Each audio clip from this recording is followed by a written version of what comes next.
Recapitulando a lição. Lição 8. Aliança no Sinai. O verso para memorizar está em Êxodo 19, versos 4 ao 6, que nos diz assim: Vocês viram o que fiz aos egípcios e como levei vocês sobre asas de águia e os trouxe para perto de mim. Agora, pois, se ouvirem atentamente a minha voz e guardarem a minha aliança, vocês serão a minha propriedade peculiar dentre todos os povos, porque toda a terra é minha, e vocês serão para mim um reino de sacerdotes e uma nação santa. Amém? No Sinai, Deus estabeleceu uma aliança com seu povo. Ele foi o iniciador do contrato. Como iniciador, Deus deu graça ao seu povo e estabeleceu um relacionamento com ele. Deus queria que Israel fosse seu povo especial, sua posse preciosa, um reino de sacerdotes, uma nação santa. O sucesso de Israel dependeria de sua resposta positiva à orientação amorosa de Deus e aos atos poderosos que ele realizou em seu favor no Egito e no caminho para o Sinai. Deus já o tinha convidado a segui-lo e provou que planejava dar-lhe um futuro brilhante.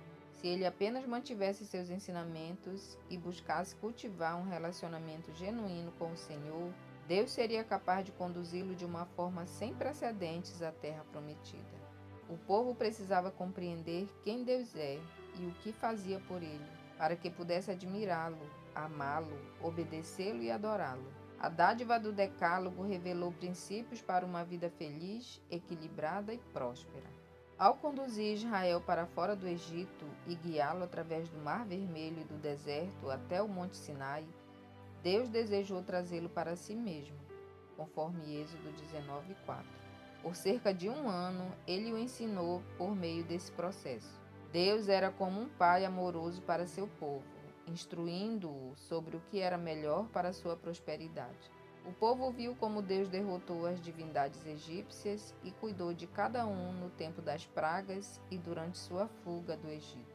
Então, o Senhor lhe deu a dádiva mais preciosa, o Decálogo, para ensiná-lo a temê-lo, conforme Êxodo 20:20. O Decálogo é o cerne da revelação de Deus e da ética bíblica, fundamentado na salvação. Considerado a magna carta do ensino bíblico, ele representa a norma de todas as normas, sendo a essência e base dos padrões divinos para toda a humanidade. Seus princípios são eternos. O relato do Pentateuco sobre a entrega do Decálogo sublinha que ele foi anunciado por Deus e também foi escrito por ele. Foi dado 2 vezes a Moisés como uma dádiva especial. No livro de Êxodo, o Decálogo é chamado de testemunho, e as palavras da aliança, a expressão os 10 mandamentos, não aparecem no hebraico, embora sejam chamados de mandamentos, em Êxodo 26. Em vez disso, o Decálogo é 3 vezes chamado de as 10 palavras. E isso nós podemos ver em Êxodo 34:28, Deuteronômio 4:13 e 10:4. Tanto em Êxodo quanto em Deuteronômio, o Decálogo está no início das coleções de leis e sua interpretação. Existem 2 versões do Decálogo, com diferenças sutis entre elas. A primeira está em Êxodo 20, versos 1 a 17, e a segunda em Deuteronômio 5, versos 6 a 21. A segunda versão, apresentada oralmente por Moisés ao povo de Israel, foi transmitida quase 40 anos depois, pouco antes da entrada na Terra Prometida, na qual ele agora enfatiza a redenção dada a eles no Êxodo. Isso nós podemos ver lá em Deuteronômio 1, 3 e 4 e em Deuteronômio 4, 44 ao 47. Quando Paulo resumiu a lei em amor, ele citou o Decálogo, lá em Romanos 13, versos 8 a 10 e Gálatas 5, 14. De fato, o amor é a essência da lei de Deus, pois ele é o Deus do amor, conforme 1 João 4,16. Embora leis específicas do Decálogo já fossem conhecidas em poucas palavras antes do Sinai, o próprio Deus escolheu apresentar formalmente o Decálogo ao seu povo e à humanidade. Isso porque esses mandamentos refletem de forma sistemática quem ele é, seu caráter e seus valores. A função da lei não é nos ensinar a ganhar salvação por meio de sua observância, ou seja, Não devemos guardar a lei de Deus para ser salvos, mas porque somos salvos. A lei não é fonte de vida, mas o meio pelo qual manifestamos e expressamos a vida que temos. Na Bíblia, a lei de Deus é retratada de forma muito positiva. É possível criar poemas sobre a lei, como no Salmo 119, uma verdadeira obra-prima.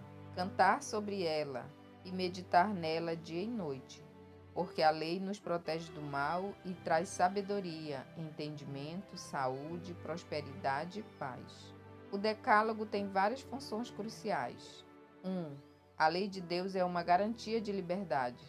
É como uma cerca que cria um grande espaço livre para a vida e avisa que, além de um ponto específico, há perigo, problemas, complicações e morte.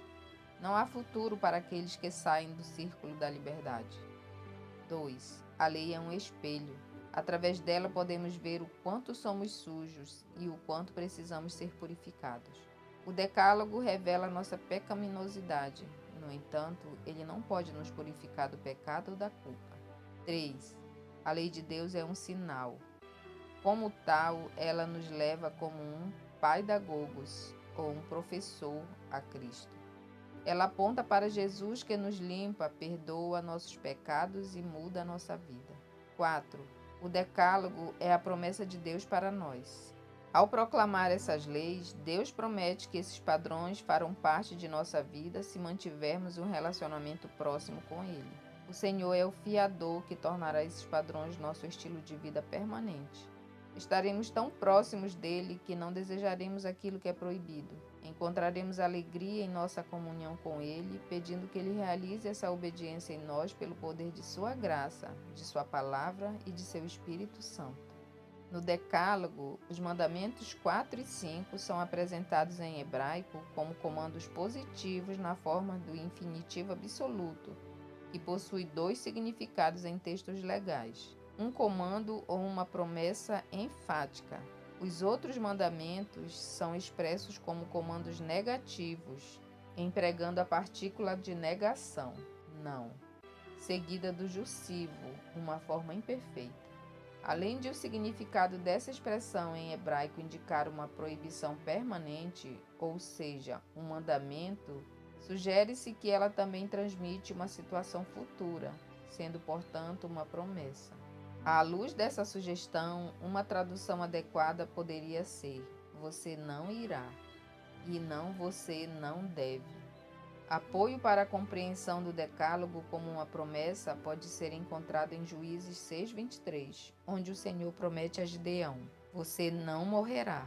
A construção gramatical nessa frase é exatamente a mesma do Decálogo.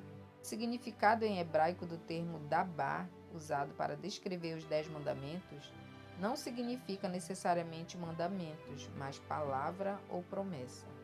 Depende das versões em inglês, mas veja, por exemplo, o uso do substantivo dabar como promessa em 1 Reis 8:56, 2 Crônicas 1:9, Neemias 5:12 e 13 e Salmo 105:42. E os usos de dabar como verbo com o mesmo significado de prometer em Deuteronômio 1:11, 6:3 e 9:28. E Josué 9:21, 22:4 e 23:5. Ellen G. White confirma nossa interpretação com a seguinte declaração sobre a função do Decálogo. Em Manuscritos 41, página 1105, ela diz: os 10 mandamentos são 10 promessas. E em O Maior Discurso de Cristo, página 54, ela nos diz: em toda ordem, um mandamento dado por Deus, há uma promessa, a mais assertiva, fundamentando-a. E em sua carta 89, página 1105, ela enfatiza que a voz de Deus do céu fala à alma em promessa. Faça isso e você não ficará sob o domínio e controle de Satanás. As aparentes restrições da lei são apenas para o nosso bem, a fim de manter a felicidade e a vida. A lei é a norma de conduta para aqueles que confiam em Deus e são salvos por sua graça por meio da fé em Cristo. O lugar da lei na nova aliança é extraordinário. Ela é gravada no coração. A lei é internalizada e deve ser encarada não como um fardo, mas como uma fonte de alegria. Aqueles que vivem o decálogo corretamente seguem suas promessas com motivos corretos, obedecendo seus preceitos em reconhecimento e gratidão pelo que Deus fez e está fazendo por eles. A graça não muda a lei, mas nossa atitude em relação a ela muda. Paulo é contra o legalismo e contra o uso indevido da lei de Deus, mas não contra a lei em si, conforme Romanos 7, 9 ao 12. Cristo é o telos da lei, conforme Romanos 10, 4.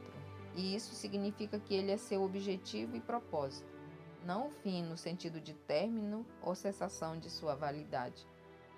Cristo é a chave hermenêutica que desbloqueia o verdadeiro significado e propósito da lei. Assim, seria incorreto afirmar que Cristo invalidou, encerrou, substituiu ou revogou a lei. Cristo dá significado à lei. Como Josué lembrou ao seu público, não somos capazes de obedecer a Deus. Em Josué 24:19, ele nos diz: vocês não poderão servir o Senhor. No entanto, quando pedimos a Deus para tomar nossa fraqueza, ele nos tornará fortes. Ele nos dará seu Espírito Santo, que nos moverá a obedecê-lo, conforme Ezequiel 36:27. Paulo, em 2 Coríntios 12:10, nos diz: quando sou fraco, então é que sou forte. Amém? A obediência é a obra do Espírito Santo em nós. Amém e amém. Uma feliz semana e fiquem todos com Deus.